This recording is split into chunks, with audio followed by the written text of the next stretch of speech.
Привіт! В цій партії я зміг реалізувати атаку на короля, чорні навіть не встигнули повністю розвинути свої фігури.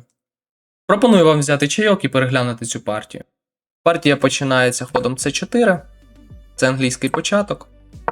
Це невелика неточність, але моя ідея тут розставити пішаки ось таким їжаком і атакувати на королівському фланзі.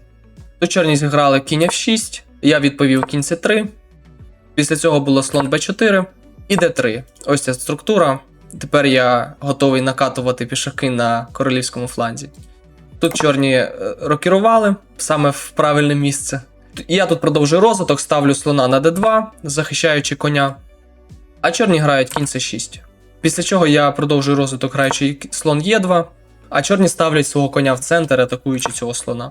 Я ж у відповідь атакую їхнього чорнопольного слона, а вони вирішили помінятися і побили мого білопольного. Тут я побив у відповідь конем, і чорні розміняли також ще одну пару фігур.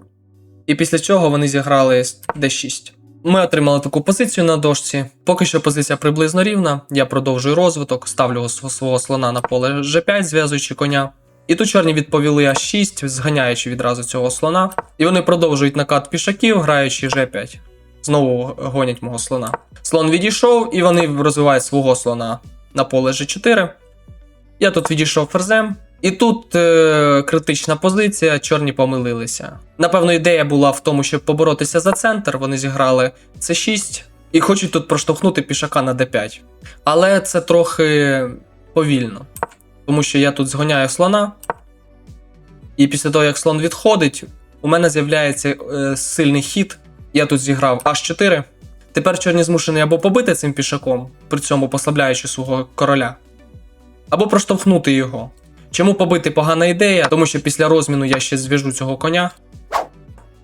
Тому вони проштовхнули його на d4. Але тепер втрачається пішак h6. Я ж цього не помітив, а зіграв f4, випускаючи частку своєї переваги.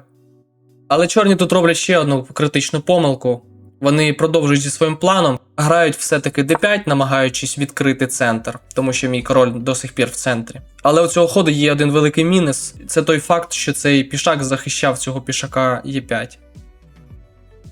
Тепер я його можу просто забрати і втрачається обидва пішаки, ще й кінь змушений відійти. Але на цьому біди чорних не закінчуються, тому що після того, як я забираю пішака, у них висить ще й слон.